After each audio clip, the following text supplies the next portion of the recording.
تعالي اقولك ازاي ممكن تعملي بادي ميست في البيت بمكونات بسيطة ورخيصة جدا وبيكون ريحته قوية زي اي بادي ميست غالي بتشتريه من بره. يلا بينا نبدأ الفيديو.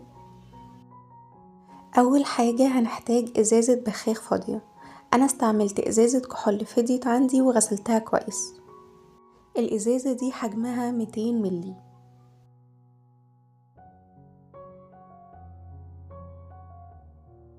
هحتاج مية ورد. انا استعملت مية الورد من نفرتاري عشان بتكون طبيعية 100%. هحط منها معلقة كبيرة.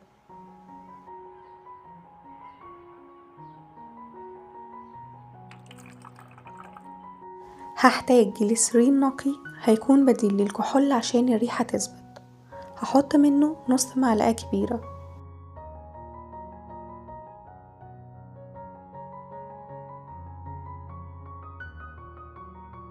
هنحتاج مية مقطرة بنشتريها من الصيدلية وسعرها رخيص جدا. حجم الأكياس دي بيكون 50 ملي، وأنا استعملت على حجم بخاختي 3 أكياس وربع من المية، يعني حوالي 162 ملي. طبعا مقدار المية بيختلف على حسب حجم البخاخ اللي هتستعمليه.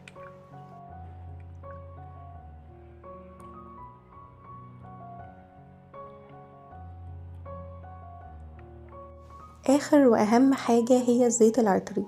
انا بستعمل الزيوت العطرية من نفرتاري عشان امنة جدا، ما بتسببليش اي حساسية على عكس زيوت البرفيوم العادية. حطيت تقريبا 30 نقطة. بتزودي المقدار او تقلليه على حسب انتي بتحبي الريحة قوية ولا هادية، وحسب حجم البخاخة والمية اللي حطيتيها فيها.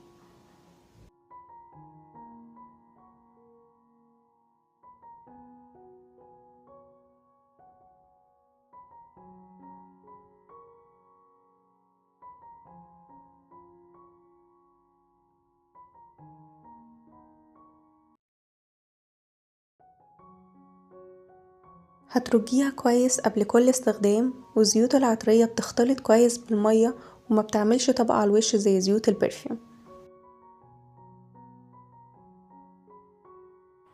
حقيقي بجد تحفة، ريحتها حلوة جدا وبتثبت جدا.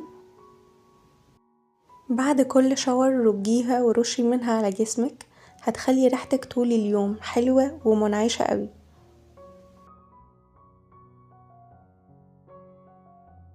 انصحكم بجد انكم تجربوها، ولو الفيديو ده عجبكم ما تنسوش تعملوا لايك وسبسكرايب. اشوفكم في فيديو جديد ان شاء الله. باي باي.